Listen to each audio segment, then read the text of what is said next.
What's up, everybody? Welcome back to Structure. I'm H. This is E. What up, what We up? break down your favorite TV shows, movies, and documentaries. That's right. Today we're doing Billions. Season 6, episode 11. H, I got one word for this episode. Mother Husker. That's 2 words.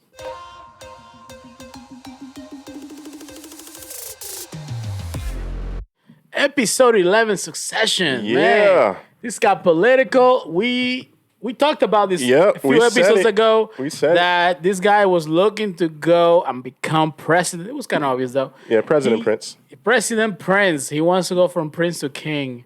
This guy, Yes. his ego. I wanted to take before we get with the breakdown. Go ahead, what you got, I have to H? talk about what was that about with Wendy's book? That was, I think, a wasted effort, in my You opinion. think so?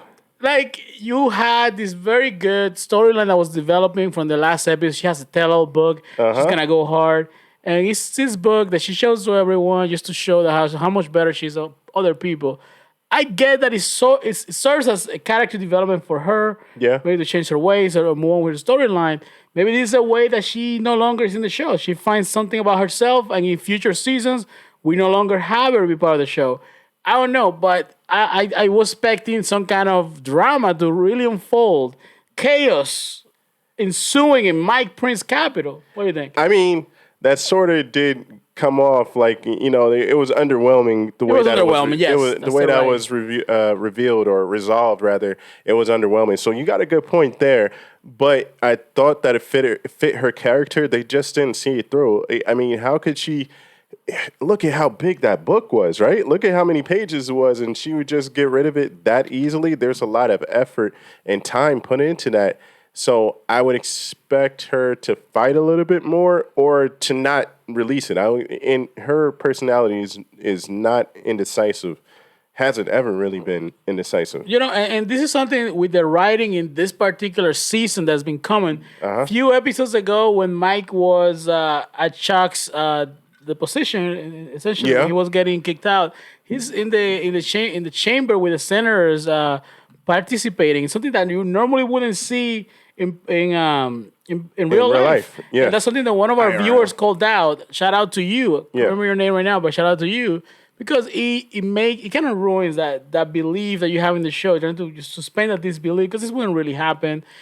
Mike showing himself to be next to the governor, Yeah. say the least. What kind of corruption? That would be corruption in the newspaper. I New York mean, Times. that would be corruption, amazing. right? I was going to say something else, but I'll leave that alone. I'm from New Jersey, but yeah, it wasn't realistic, and with Wendy, bringing it back to Wendy, I expected something else. Like it revealed her path going forward because she was sort of lost and trying to find herself. So now she knows which way she wants to go. But I mean, she burnt every bridge that she had within the organization because they come to her to confide in her, and then she wrote a book about their characters, basically telling everything that they said. I mean, how do you go? How do you come back from that? Or how are you able to do your job still? Let me after ask you that? this. Yeah. Are you Tom? No, I'm not Tom. Far from Tom. Closer to Lance. Far from Tom for sure. There you go. Yeah. Now, going back to the task at hand. So the episode, all in all, was decent. Yeah. It wasn't. I mean, there was a lot of build up because it was building to this big reveal where Mike finally says the word, at least to Wags, No. what his intentions are. See, and I think it was more that they were drawing lines because certain alliances had been beated or dissolved or whatever. So now they had to draw new boundaries. So they wanted to know what side Dave was on, and also Chuck finding yeah. out because it was, to me, the way I saw the episode, I saw Chuck like trying to find the angle of what's going on, what's Mike's desire, so he can go after and kill it, right? Exactly. So he wants to go after Mike, so he's putting this billboard where it shows Mike's wealth. How rich is Mike? Because that clock, that money It keeps counter was just going keep like the going and Energizer going. Bunny. My goodness. Right. And we see that Dave decided it wasn't in line with Chuck, and the Chuck said, "Hey, he's bringing this plan to give $1,000 to each person, right?" Which is something that one of Andrew Yang, as a political, it was referenced, as a political candidate was proposing a few years ago towards the election, and he's taking that step, and he's gonna use that land Yep. that he got from the city to As- leverage to get that as money. collateral, exactly. Chuck finds out this breaks the deal with the city, and Chuck puts it in Dave's ear, right? And Dave attacks, takes the land back, and forces Mike to use his own money. Mike won't back down. He won't lose. He won't back down. I mean, 16 billion, you could blow one, right?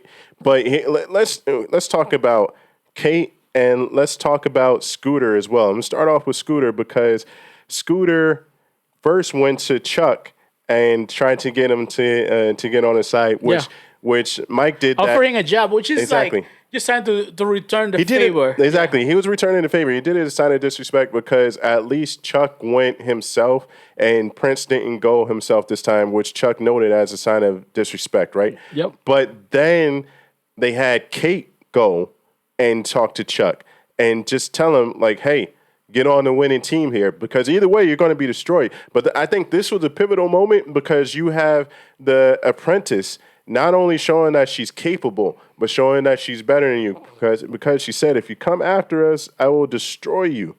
I did like that Chuck Yeah. called her out. And he's like, "Listen, I know you were the one who orchestrated everything from beginning Exactly. to end. I hold no remorse." You know how Chuck is. I told you and your father. This might be a lie, right? Yeah.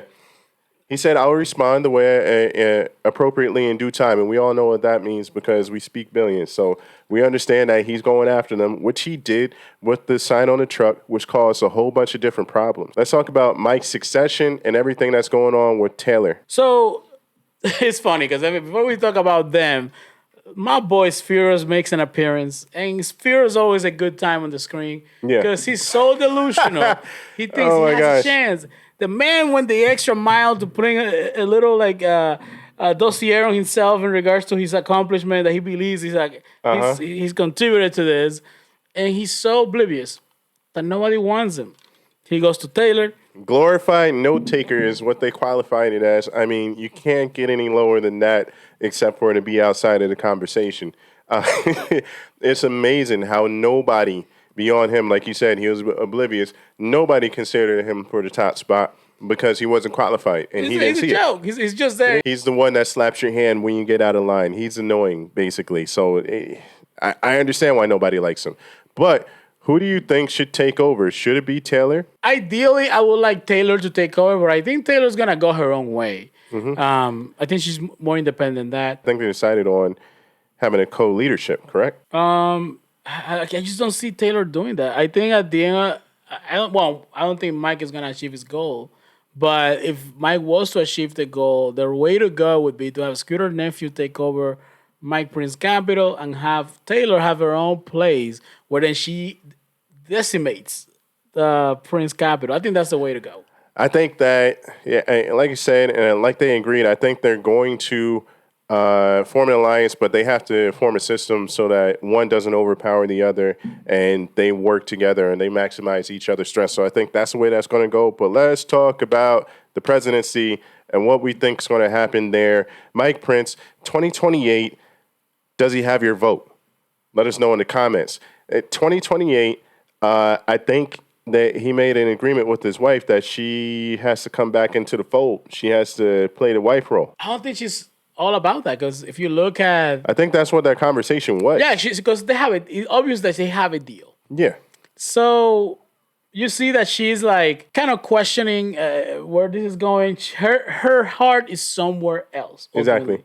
Yeah, but I think they have a deal where she basically says that, I'll play the role and, if you have to do something, don't embarrass me, blah, blah, blah. But, I'll play the role for you to get the presidency, which is key because I don't, when's the last time they had a single person as president? I think that's part of the image. I don't think Chuck is gonna let it happen. I really think Chuck is gonna come back and destroy Mike, and then Mike is gonna come back with the wrath of the guy. Exactly. So what we have right now is we have Dave and Chuck forming an alliance, and Chuck is sort of Dave's unofficial dark money, gray area agent to do things that she can't do as a government official to knock Prince off of the path of becoming president. So and now you have like an enemy with two fronts to fight on, pretty much. Let me ask you. Yeah.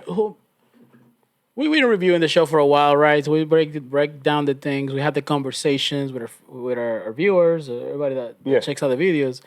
And who do you think in this story, in this particular arc, who is the good guy? Who's the bad guy? Is it Chuck the good guy? Is Mike Prince the bad guy, or vice? Because if we look in real life, this is happening in real life. Yeah. You have a guy that wants to do all these great things for the city. He wants to bring jobs. He wants to do things the right way. He wants to give money. Now we as viewers get the advantage of seeing the other side. Exactly. So he has more nefarious plans and how he does things. Right. Yeah. It's not all sunshine. Right. Exactly. And then we have Chuck, on the other hand, who to the people he will seem like a champion to them. But Chuck is incredibly selfish. Exactly. Everything has some kind of gain. Yes. So with that said in the table, who do we see as a I got an answer. I got an answer for you. And the answer is, and stay with me here. The answer is everybody, if they stay out of each other's way. But everybody's the good guy and the bad guy? Yes, everybody's a good guy if they stay out of each other's way. Dave can be a good guy if she prosecutes regular criminals. Chuck can be a good guy if he just goes and does anything else other than go after Mike Prince, because that leads him down a bad path. He gets burned, and then he comes back and does something crazy. He always does. But even when it was not about Mike Prince, everything Chuck does is to get some kind of gain for you remember, himself. Yeah, you remember when he was up in upstate New York and the dude was firing in cannons? That was good. I mean, he was on a good path, but he took it too far. He did that so he could get an angle onto Mike Prince, because this guy was taking high money with Mike Prince. That was a byproduct. It wasn't without it, and he thought about ahead of that. So Chuck doesn't do anything without that, and same thing for Mike. So it seems like we don't really have a good or bad guy. We should actually have a longer conversation about that topic, just not to get too sidetracked on that. But let me ask you. I think it's good. We can stay here. Go ahead. Let me ask you. Yeah. What do you rate this episode? My rating for this episode, I would say, is a 7.5. Decent character development that was going on, but there still was some sparks flying, and there was some definitive lines drawn in this episode, which I like. So kudos. Can't wait to 12. No, I agree with you. I'm going to give it an 8. I really enjoyed the episode. It was an easy watch, different than Halo. But the episode was decent, and it left me wanting more. Sadly, I do believe the next one's the 12, which should be the last of the season. Dun, dun, dun. So let's see where this takes us.